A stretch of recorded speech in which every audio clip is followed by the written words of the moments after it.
नोंथांमोना मोनसे बाथ्राखौ लुगैनो हागौ जे आंनि खुगानिफ्राय जेलाव थानाय गासिबो गजोबगोन होननानै बुंनायखौ आसा खालामनो हागौ खिन्थु बे पसिबोल नङा कारन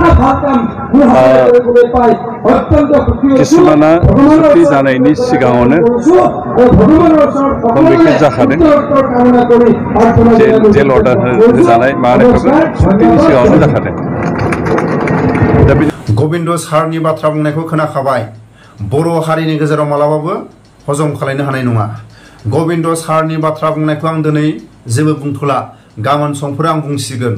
नाथाय गबिन्द सारा जोबथेसालियाव थानाय देरनाब्ला सार आरो जाय जोहोलावफ्रा बोसोर बोसोर जोबथेसालियाव हांमा सुरै सुरै हरनि साननि थानो गोनां जादों बिथांमोननि थाखायनो बर' हारिनि गेजेराव बिटिआर मुङा सफैदों आरो लोगोसे गबिन्द सारा बिटिआरनि सासे डेपुटि चिफ आरो आसामनि सासे एमएलए सोरनि थाखाय मुंख्लंफोरनि देरहासारनाय गहपुर ओनसोलनि मुंख्लंफोरनि देरहासारनाय आरो दुलाराय बर' माहारिनि मोनसे देरहासारनाय दा फैबाय थानाय समाव जिखिनि गामि दंबावो बे गामिखौ आरोबाव सोनो थाखाय बिटिआरजों दाजाबनो थाखाय आरो गोबां खामानि मावनांगोन।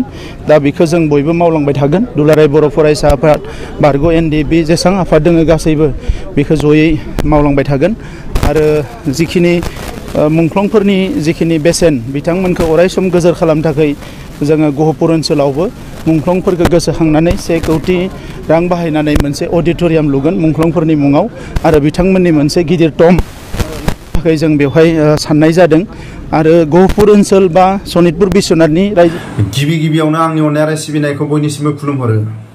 मैयानि समाव गुफुर हालामाव थांनानै दैमालु फिल्डआव जाय नेनानै थानाय रायजो राजाफोरनि साफ्रोमबो रायजो राजाफोरनि गोसोआव नेनानै दंमोन जाय जोहोलावफ्रा आगोमा जिउखौ हारिनि थाखाय मुंख्लं जालांबाय जायफोर सुथुरनि आखायाव मुंख्लं जालांबाय 1983 1989 बे मायथाइयाव गिलु बालु गुफुर हालामाव दानथार जादोंमोन बुथार जादोंमोन।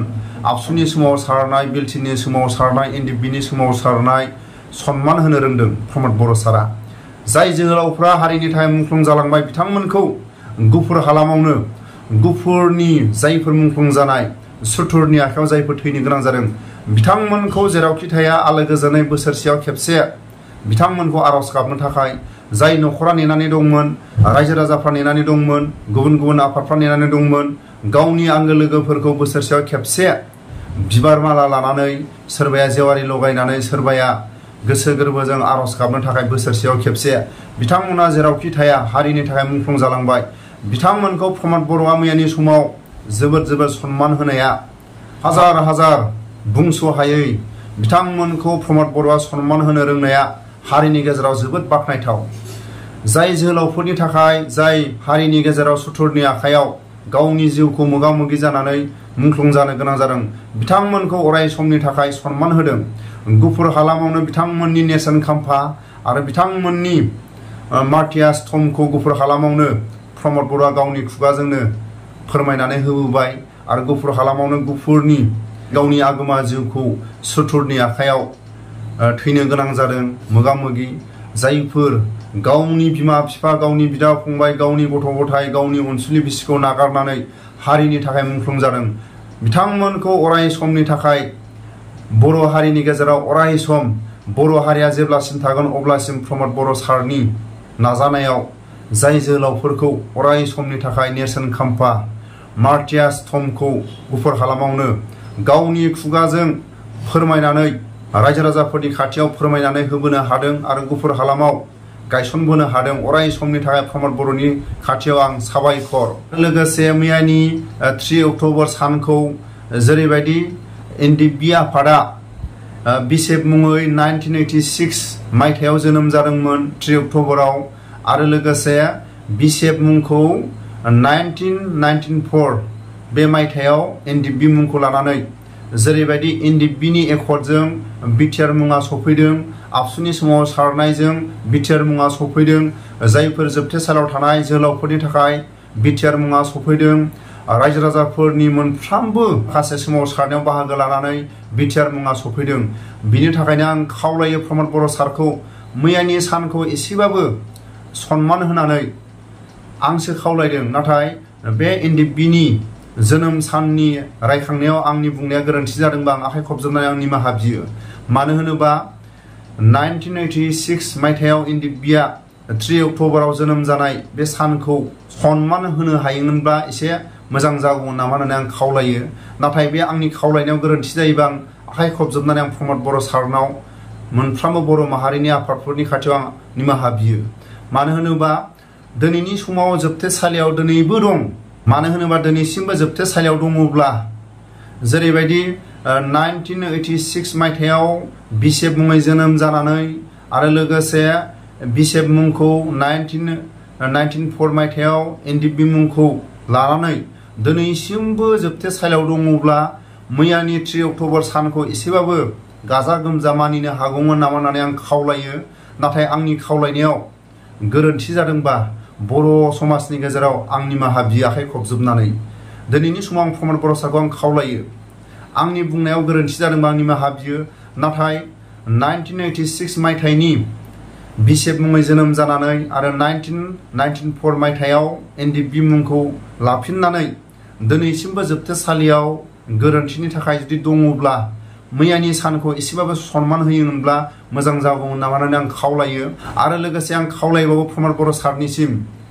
मानो होनोब्ला गुफुर हालामाव खनले खेबनै न' बां सावजादों आरो गुफुर हालामाव मालाबाबो थोजासे साख्रि गोनां मानसि गैया आरो थोजासे बर'नि थिखादार गैया।